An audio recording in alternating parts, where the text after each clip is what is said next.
Hello everyone, कैसे हैं आप सभी लोग। आई होप आप सभी लोग अच्छे होंगे।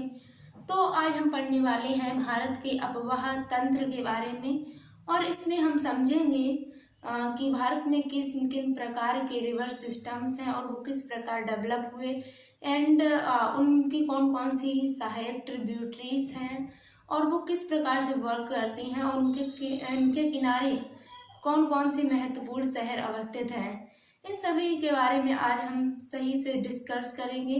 और यदि आप लोग हमारे चैनल पे नए हैं तो हमारे चैनल को सब्सक्राइब करें और वीडियोस को लाइक करें। यदि आपने हमारे इससे पहले के वीडियोस नहीं देखे हैं तो आप लोगों को ऋचा की उड़ान के चैनल पे एक आराम से प्लेलिस्ट उपलब्ध है, आप लोग उसमें आराम से देख सकते हैं और वो वीडियो आपके और भविष्य निर्माण में सहायक होंगे, क्योंकि जिस प्रकार से हम पढ़ाते हैं ठीक उसी प्रकार से एग्जामिनेशन में पूछा जाता है। हम बिल्कुल ऑथेंटिक्स आपको जानकारी प्रोवाइड कराते हैं। तो चलिए आइए हम शुरू करते हैं आज का अपना टॉपिक, भारत का अपवाह तंत्र। तो हम भारत के अपवाह तंत्र को मुख्य रूप से दो भागों में डिवाइड करते हैं, एक हिमालयी तंत्र और दूसरा हो जाता है प्रायद्वीपीय तंत्र या फिर प्रायद्वीपीय भारत की नदियाँ। ठीक है, तो हम लोग सबसे पहले ये समझेंगे कि हम इनको डिवाइड क्यों कर रहे हैं। ठीक है, तो हम सबसे पहले चलिए समझते हैं। तो हिमालय की नदियों को या फिर हिमालयी तंत्र को इसलिए डिवाइड करते हैं प्रायद्वीपीय भारत से, क्योंकि वहाँ की नदियाँ यहाँ की नदियों से बहुत पहले निर्मित हुई हैं, यानी कि हिमालय की नदियाँ बाद में निर्मित हुई और प्रायद्वीपीय भारत की नदियाँ पहले निर्मित हुई हैं। तो ये सबसे पहले इनकी सबसे बड़ी विशेषता है कि ये नदियाँ बारहमासी हैं, बारहमासी हैं। अब आप लोग पूछेंगे इसका मतलब क्या है, तो इसका साधारण सा मतलब है या फिर सामान्य सा मतलब है कि इन नदियों में 12 महीने पानी रहता है और ये नदियाँ कभी भी नहीं सूखती हैं, क्योंकि इनको जो जल कहाँ से मिल रहा है वो हिमालय से मिल रहा है और हिमालय में ग्लेशियर्स हैं वो लगातार पिघलते रहते हैं। तो ठीक उसी प्रकार से ये हमेशा इनमें पानी बना रहता है। लेकिन इसके ठीक विपरीत की स्थिति है प्रायद्वीपीय भारत की नदियों की।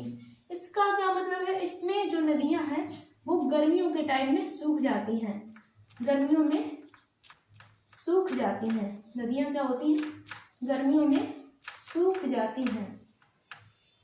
अब आप लोग पूछेंगे ऐसा क्यों, क्योंकि ये नदियों का निर्माण जो है वो बहुत पहले ही हो चुका था और उसके बाद में अब इनके ऐसा कोई स्रोत नहीं, जैसे कि हिमालय नदियों के पास में एक स्रोत है कि वो ग्लेशियर्स पिघलते रहते हैं और हिमालय की नदियाँ सदैव प्रवाहित होती रहती हैं। इनके पास में ऐसा कोई भी सोर्स अवेलेबल नहीं है। ठीक है, और इनका निर्माण बहुत पहले ही हो चुका था। सेकेंड पॉइंट है कि इनकी उत्पत्ति बहुत पहले हो चुकी थी, इनकी उत्पत्ति बहुत पहले ही हो चुकी थी। ठीक है, बहुत पहले, बहुत पहले। जबकि हिमालय का हम देखें, हिमालय की नदियाँ बहुत बाद में बनी थी। ठीक है, क्योंकि हिमालय की नदियाँ बाद में बनी थी तो इन नदियों को हम क्या कहते हैं, अनुवर्ती नदियाँ, अनुवर्ती नदियाँ, अनुवर्ती। और दूसरी इनकी विशेषता है कि ये जो नदियां हैं ये बहुत ही अभी तीव्र गति से बहती हैं, क्योंकि अभी ये युवा हैं और ये प्रौढ़ावस्था में जा चुकी हैं। मैंने आपको बताया ना कि इनका निर्माण पहले हो चुका था, जो ये पहले बनी है तो इन्होंने अभी ये किस अवस्था में आ गए, बिल्कुल मंद अवस्था में आ गए, बिल्कुल ढाल अवस्था में आ गई। जबकि ये अभी क्या करते हैं, तेज गति से प्रवाहित हो रही हैं। ये बी आकार की घाटियां बनाती हैं, ऐसे बी आकार की घाटियां बनाती हैं और ये यू आकार की, ये यू आकार की घाटी बनाती हैं, यू आकार की घाटी, यू आकार की घाटियां का निर्माण करती है।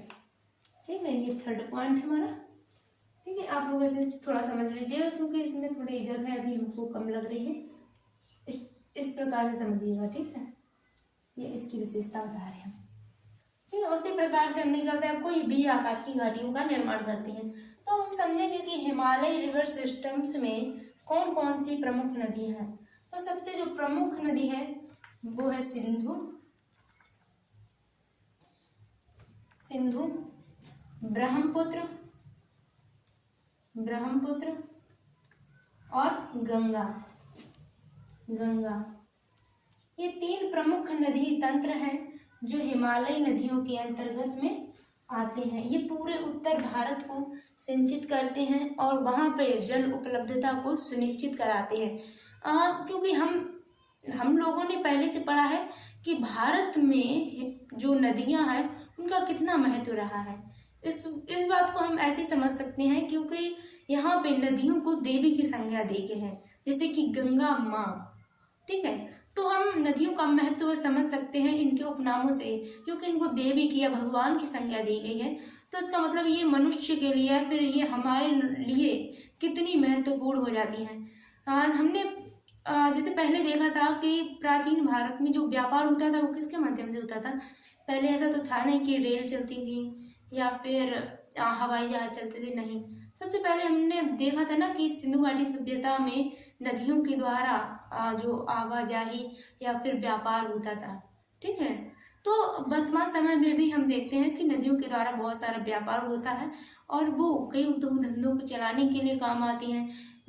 वृक्षों में पानी मिलता है, हर उनका महत्व बहुत ज़्यादा है। उनकी हम तुलना किसी से ऐसे पर्टिकुलर कर नहीं सकते। ठीक है, तो हम ये देखेंगे कि हिमालय में ये नदियाँ, ठीक उसी प्रकार से प्रायद्वीपीय भारत में भी 3 प्रमुख नदियाँ हैं। उसमें आ जाएगी गोदावरी, कृष्णा और कावेरी। ये 3 दक्षिण भारत के प्रमुख नदी तंत्र हैं और ये दक्षिण भारत के पानी की उपलब्धता को सुनिश्चित करते हैं। ठीक है, तो हम समझेंगे कि सिंधु नदी के थोड़े उसकी विशेषताओं के बारे में समझेंगे और उनकी उत्पत्ति कहाँ से होती है। तो सिंधु नदी का जो उद्गम स्थल है, सिंधु नदी का उद्गम स्थल का सामान्य से यहाँ भी मतलब है कि सिंधु नदी कहाँ से निकलती है। तो वो निकलती है तिब्बत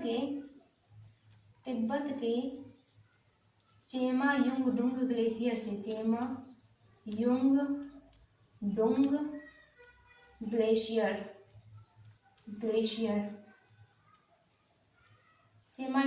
ग्लेशियर से निकलती है। अब हम इसको समझ सकते हैं, जैसे क्वेश्चन पूछा जाता है कि सिंधु नदी का उद्गम स्थल कहाँ पे है, तिब्बत में है। तिब्बत में कहाँ पे है, तो वो है चेमायुंगडुंग ग्लेशियर्स में। ठीक है, अब हम बताएंगे इसमें कि सिंधु नदी किन किन देशों से प्रवाहित होती है। तो सब हम जैसे कि आप जानते हैं कि वर्तमान समय में जो तिब्बत है वो चीन का स्वायत्त क्षेत्र है। चीन का स्वायत्त क्षेत्र का मतलब क्या है कि तिब्बत है जरूर, वो अपने क्षेत्र में प्रशासन करता है, बट उस पे जो अधिशासी राज्य या फिर देश है वो है चाइना। ठीक है, तो अब तिब्बत को एक स्वतंत्र देश नहीं माना जाता है बल्कि एक स्वायत्त क्षेत्र कहा जाता है। तो हम कहेंगे सामान्य सी भाषा में कि सिंधु नदी किन किन देशों से प्रभावित होती है, तो उसका आंसर होगा चीन, भारत और पाकिस्तान। क्यों? क्योंकि जो अब तिब्बत है वो स्वतंत्र देश तो है नहीं, तो उस पर कौन शासन करता है, चाइना। तो अब हम उसको अब देश की श्रेणी में नहीं रखते, इसीलिए उसको कहेंगे इसकी चीन, भारत और पाकिस्तान। तिब्बत को हम यहाँ पे नहीं लिखेंगे। ठीक है, तो क्या लिखेंगे, चीन, भारत और पाकिस्तान के बाद में ये नदी कहाँ पे गिर जाती है, ये अरब सागर में जाकर के गिर जाती है। तो इसकी हम प्रमुख सहायक नदियों की यदि हम बात करें तो उनमें आ जाती है झेलम, चिनाब, रावी, ब्यास और सतलज। ये 3 प्रमुख नदियां हैं, ये 5 प्रमुख नदियां हैं जो सिंधु की सहायक नदियां हैं।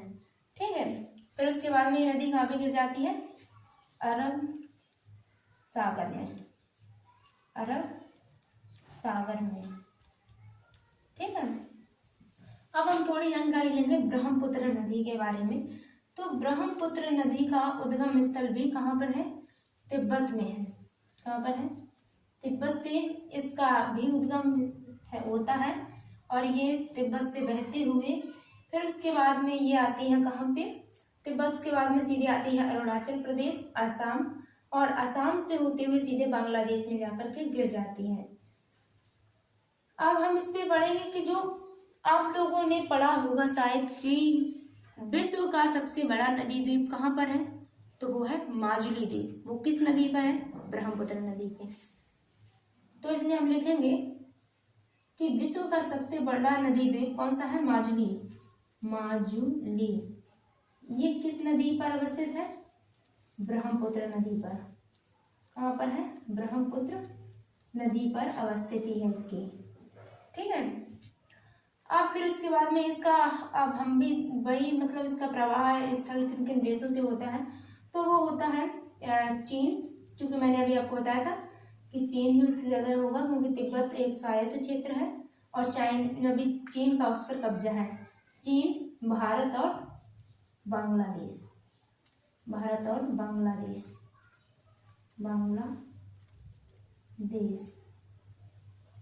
और हम इसकी सहायक नदियों की यदि हम बात करें तो उनमें दिहांग, वैसे तो दिहांग नाम से अरुणाचल प्रदेश में ब्रह्मपुत्र नदी को ही जाना जाता है। दिवांग, कामेंग,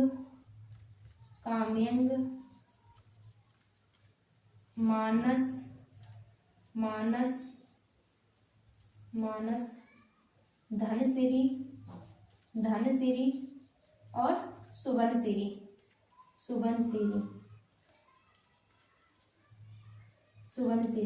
ये इत्यादि इसकी प्रमुख सहायक नदियां हैं जो ब्रह्मपुत्र नदी एक पूरा तंत्र बनाती हैं और ये चीन, भारत और बांग्लादेश में प्रवाहित होती हैं।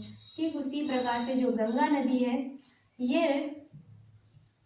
ये गंगोत्री ग्लेशियर से निकलती है। कहाँ से निकलती है?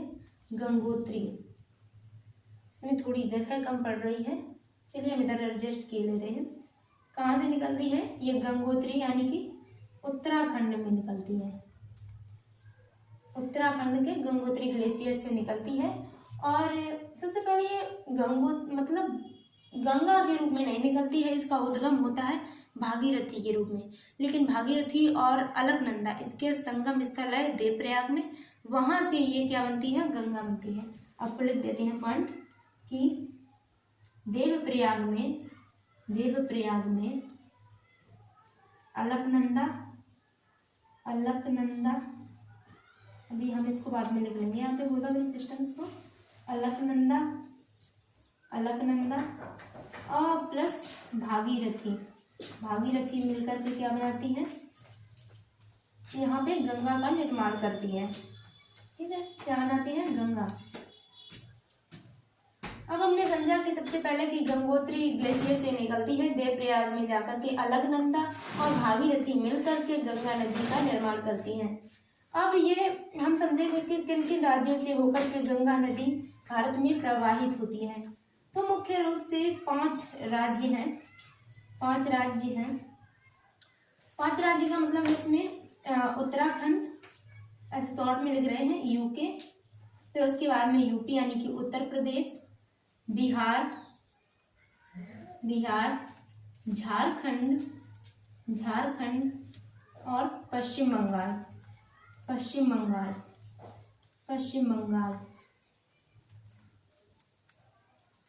इन 5 राज्यों से होकर के फिर बाद में वह बांग्लादेश में प्रवेश करती है और उसके बाद में वो कहाँ पर गिर जाती है? बंगाल की खाड़ी में वो गिर जाती है और मतलब सुंदरबन डेल्टा का निर्माण करती है। विश्व के सबसे बड़ी नदी डेल्टाओं में एक है, कौन सा? सुंदरबन डेल्टा का निर्माण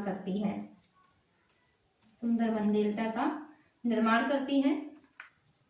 और यदि हम इसकी प्रमुख सहायक नदियों की बात करें तो उसमें आ जाएगी रामगंगा,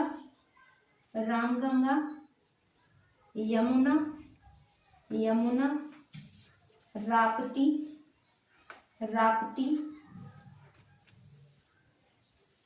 गंडक,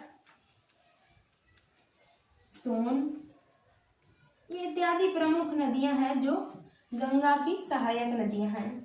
तो आज हमने डिस्कस किया है कि हिमालय की प्रमुख नदी तंत्र के बारे में, लेकिन आपके लिए हम अगला पार्ट बनाएंगे जिसमें हम प्रायद्वीपीय भारत की नदियों के बारे में समझेंगे। इसमें बस यहीं तक हम रखते हैं और यदि आपको हमारा ये वीडियो अच्छा लगा हो तो हमारे वीडियोस को लाइक कीजिएगा और कमेंट करके हमें ज़रूर बताइएगा कि हम इसका अगला पार्ट बनाएं और उसके बाद में हम कौन से वीडियोस को बनाएं। आपको ये वीडियो अच्छा लगा हो तो हमारे वीडियोस को लाइक कीजिएगा और चैनल को सब्सक्राइब कीजिएगा। धन्यवाद।